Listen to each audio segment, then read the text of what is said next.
இன்றைக்கி நான் இந்த வீடியோவில் உங்களுக்கு அப்பம் ரெசிபி தான் செய்து காட்ட போகிறேன். இந்த இஃப்தாருக்கு நீங்கள் இந்த அப்பத்தை செய்து கொள்ளலாம்.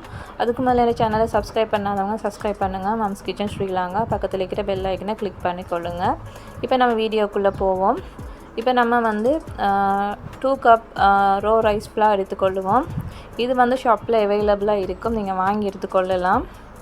இப்போ 1/2 கப் கோதுமை சேர்த்துக்கொள்கிறேன், வீட் ஃப்ளார் சேர்த்துக்கொள்கிறேன். அதுக்கு பிறகு ஈஸ்ட்டும் நீங்கள் சேர்த்துக்கொள்ளுங்க. 2 டீஸ்பூன் ஈஸ்ட்டையும் சேர்த்துக்கொள்ளுங்க. சேர்த்ததுக்கு பிறகு ப்ரௌன் சுகரும் நீங்கள் ஆட் பண்ணிக்கொள்ளுங்க.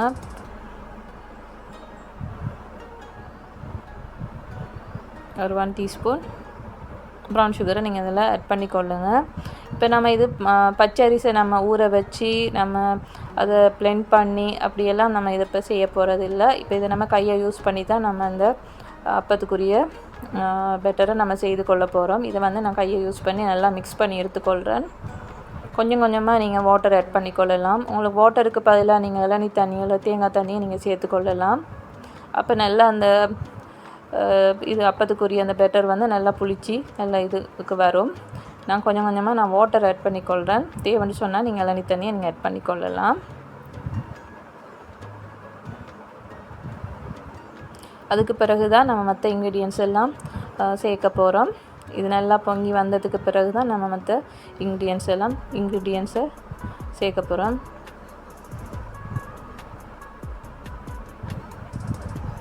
இப்போ நல்லா இதை நான் பீட் பண்ணி எடுத்துக்கொள்கிறேன்.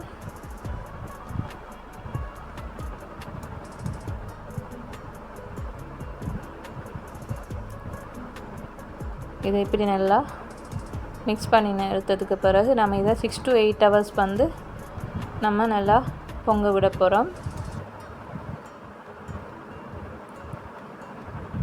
இப்படி நல்லா நீங்கள் இதை பீட் பண்ணி எடுத்துக்கொள்ளுங்க. கையால் எந்த லம்ப்ஸும் இல்லாமல் நீங்கள் இதை பீட் பண்ணி எடுத்துக்கொள்ளுங்க.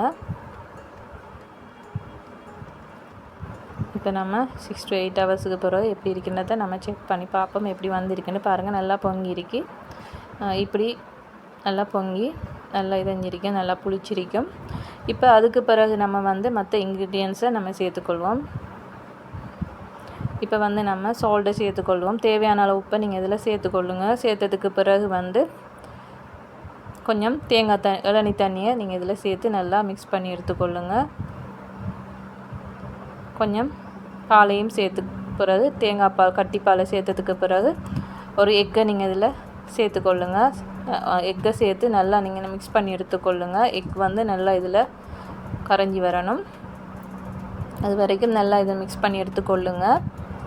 நல்லா கட்டி தேங்காய் பால் எடுத்துக்கொள்ளுங்க. இப்போ கொஞ்சம் கொஞ்சமாக நம்ம தேங்காய் பாலை சேர்த்து நம்ம நல்லா மிக்ஸ் பண்ணி எடுத்துக்கொள்ளுவோம். இப்படி கொஞ்சம் இந்த பதத்துக்கு வந்தால் போதும். பாருங்கள், இப்படி ஒரு தண்ணித்தன்மையும் இல்லாமல் உரமான தண்ணித்தன்மையும் இல்லாமல் நம்ம திக் பதத்துலையும் இல்லாமல் கொஞ்சம் இதில் வந்தால் போதும். இப்போ நம்ம சட்டியை கொஞ்சம் அடுப்பில் காய வைப்போம். காய வச்சதுக்கு பிறகு சட்டி சூடானதுக்கு பிறகு நம்ம இப்போ இதில் அப்பத்தை நம்ம சேர்த்துக்கொள்ளுவோம்.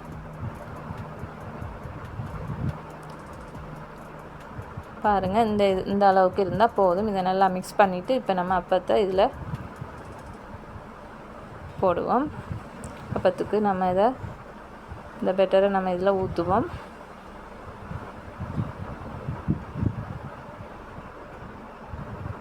இப்படி நீங்கள் இந்த குழிக்கரண்டியால் 3 கரண்டியை நீங்கள் இப்படி நான் செய்கிற மாதிரி இப்படி செய்து கொள்ளுங்கள். நீங்கள் நான்ஸ்டிக் சட்டி எடுத்துக்கொள்ளுங்க. அப்போ ஈஸியாக இருக்கும். மற்ற சட்டியில் கொஞ்சம் கஷ்டமாக எல்லாருக்கும் நல்லா வராது. இப்படியான சட்டி சொன்னால் அப்பம் சுட தெரியாதவங்களும் இப்படி ஈஸியாக அப்பத்தை நம்ம செய்து கொள்ளலாம். அதுக்கு மேலே நீங்கள் கட்டி தேங்காய் பாலை நீங்கள் ஊற்றிக்கொள்ளலாம். அதில் கொஞ்சம் சுகர் ஆட் பண்ணி நீங்கள் பால் அப்பம் மாதிரியும் செய்து கொள்ளலாம். இப்போ கொஞ்சம் இந்த பெட்டரை நான் ஊற்றிக்கொள்கிறேன். கொஞ்சம் நடுவில் திக்காக இருக்கிறதுக்காக அதுக்குள்ளே கொஞ்சம் பெட்டரை நான் ஊற்றிக்கொள்கிறேன். இப்போ நீங்கள் செக் பண்ணிக்கொள்ளுங்க. இன்னும் கொஞ்சம் இது நடுவில் கொஞ்சம் இதாக இருக்கான்னு பாருங்கள். கொஞ்சம் பச்சையாக இருந்துச்சுன்னா இன்னும் கொஞ்சம் மூடிட்டு கொஞ்சம் நேரத்தில் நீங்கள் இதை எடுத்து செக் பண்ணி பார்த்தீங்கன்னு சொன்னால் எல்லாம் நல்லா வெந்து நல்லா வந்திருக்கும். இப்போ நீங்கள் பாருங்கள், ஈஸியாக இருக்கும். அதுக்கு தான் நான் சொன்னேன், உங்களுக்கு நான்ஸ்டிக் இப்படியான சட்டிகளை நீங்கள் செய்து கொள்ளுங்கள். அப்போ அப்பம் செய்ய தெரியாதவர்களும் ஈஸியாக செய்கிறதுக்குரிய மாதிரி இருக்கும். இப்படி 1 பை 1 நீங்கள் எல்லா அப்பத்தையும் நீங்கள் செய்து கொள்ளலாம். உங்களுக்கு தேவைன்னு சொன்னால் இதுக்கு மிடில் வந்து நீங்கள் சிக்கன் கறி மாதிரி செஞ்சு அதையும் நீங்கள் மேலே நடுவில் நீங்கள் இதை சேர்த்து செய்து கொள்ளலாம். இல்லாட்டி நீங்கள் சம்பல் ஏதாவது மாசி சம்பல் அதுலேயும் நீங்கள் இதில் சேர்த்து இந்த அப்பத்தை செய்து கொள்ளலாம். இப்போ நான் இதில் கொஞ்சம் பால்பம் மாதிரி நான் கொஞ்சம் கொஞ்சமாக பாலை ஊற்றி நான் மிடில் ஊற்றி அப்படி நான் செய்து கொள்கிறேன். இப்படி நீங்கள் எல்லாத்தையும் 1 பை 1 நீங்கள் செய்து கொள்ளலாம். இல்லாட்டி நீங்கள் வந்து ஹனியையும் நீங்கள் இதில் சேர்த்து கொள்ளலாம்.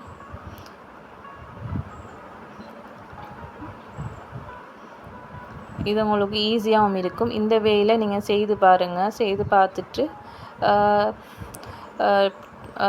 எனக்கு கமெண்ட்ஸில் எப்படி வந்ததை சொல்லுங்கள். இந்த ரெசிபியை நீங்கள் கட்டாயம் செய்து பாருங்கள். நான் இந்த சரியான மெஷர்மெண்ட்டை நீங்கள் செய்யுங்க.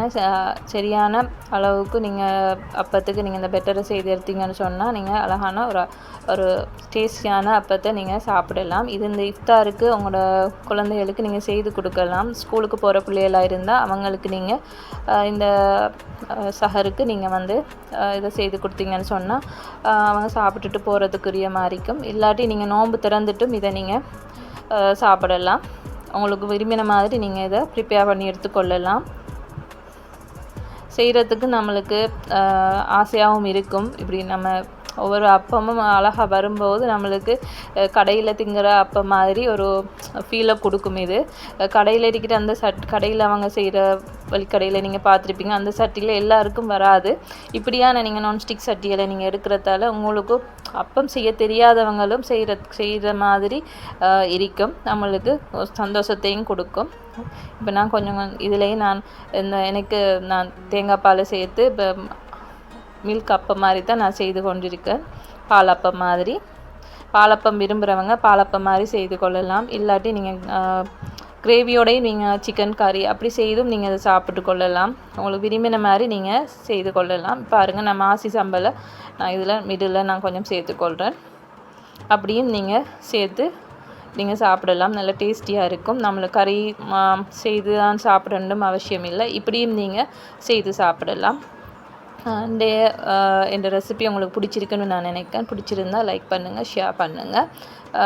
என் சேனலை நீங்கள் புதுசாக பார்க்குறவங்களாம் இருந்தால் சப்ஸ்கிரைப் பண்ணிவிட்டு பக்கத்தில் இருக்கிற பெல் ஐக்கனை கிளிக் பண்ணுங்கள். அப்போ தான் நோட்டிஃபிகேஷன் வரும். நான் இன்னொரு ரெசிபியோடு நான் உங்களை சந்திக்கிறேன். அஸ்ஸலாமு அலைக்கும். பாய்.